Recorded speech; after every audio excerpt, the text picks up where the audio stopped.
اگر آپ کے پاؤں پھسلتے ہیں تو آپ اپنا توازن لوٹا سکتے ہیں، لیکن اگر آپ کی زبان پھسلتی ہے تو آپ اپنے الفاظ واپس نہیں لوٹا سکتے۔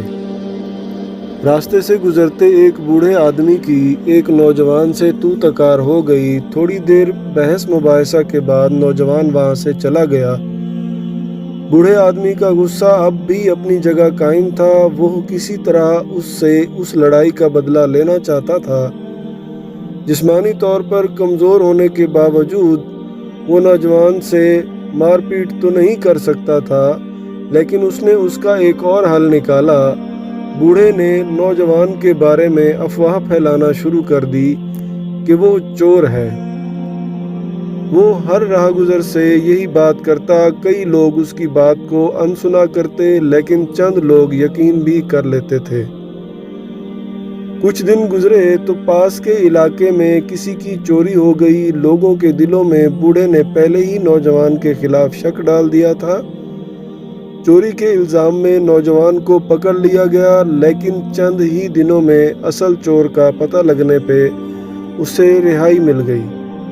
رہا ہوتے ہی اس نے علاقے کے سردار سے بوڑھے آدمی کی شکایت کی، جس کی بنا پر بوڑھے کو پنچایت میں بلایا گیا۔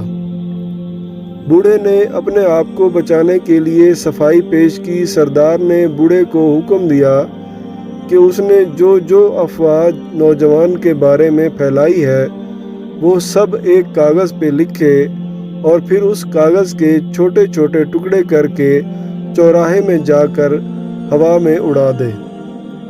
اگلے دن بوڑھے کی قسمت کا فیصلہ ہونا تھا۔ بوڑھا سردار کا حکم بجا لایا، کاغذ پر سب کچھ لکھا اور اس کے ٹکڑے ہوا میں اڑا دیے۔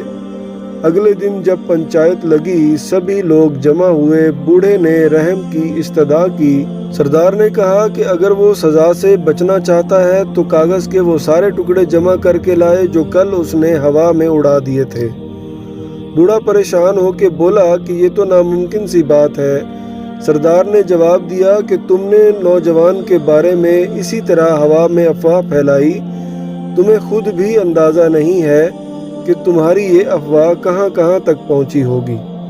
اگر تم کاغذ کے ٹکڑے واپس نہیں لا سکتے تو وہ افواہ کیسے واپس لاؤ گے، جس کی وجہ سے نوجوان بدنام ہوا ہے۔ بوڑھے نے ندامت سے سر جھکا لیا۔ یہ انگریزی زبان کا ایک چھوٹا سا قصہ ہے جس میں سمجھداروں کے لیے ایک بہت بڑا سبق موجود ہے۔ کئی بار ہم بنا تصدیق کے لوگوں کے بارے میں افواہیں پھیلانا شروع کر دیتے ہیں۔